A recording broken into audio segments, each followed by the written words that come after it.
Justice toujours avec ce drame de la route devant le tribunal correctionnel de Montbéliard. Demain, un chauffard qui conduisait avec plus de 4 grammes d'alcool dans le sang a tué un motard de 26 ans le 11 mars dernier. Lise Raffier et Guy Souterre. C'est ici, près de Mèche, au Brézeux, que Grégory Nicolic, 26 ans, a trouvé la mort le 11 mars dernier. Sa moto a été très violemment percutée par une voiture qui s'est brutalement déportée. Au volant, un homme de 49 ans qui présentait un taux d'alcoolémie record de 4 grammes 18. Projeté en l'air, Grégory Nicolic est mort sur le coup alors que sa moto finissait sa course 50 mètres plus loin du point de l'impact. Quant à la voiture, elle a terminé la sienne contre une haie entre deux maisons. Il était aux alentours de midi. J'étais dans ma cuisine et puis j'ai entendu deux énormes détonations.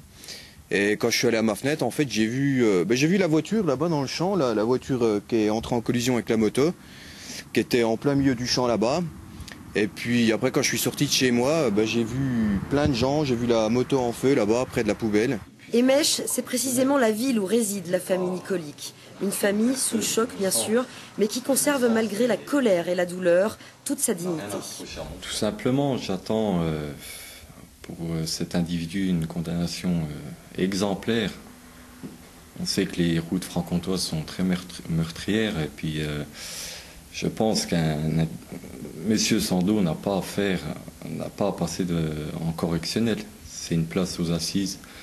À 4,2 grammes à midi, c'est inadmissible. Inadmissible. Je pense que nous sommes assez dans la douleur.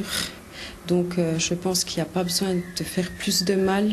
Autant, je veux dire, à son ex-femme, à son enfant, car nous avons entendu qu'il y a eu lieu des menaces de mort. Je voulais juste demander à tout le monde d'apaiser et puis quoi dire de plus, le mal est fait, donc on ne reviendra pas en arrière. Et c'est ici, au tribunal de Montbéliard, que se tiendra demain le procès. L'affaire devrait être jugée dès le début des audiences, vers 14 h.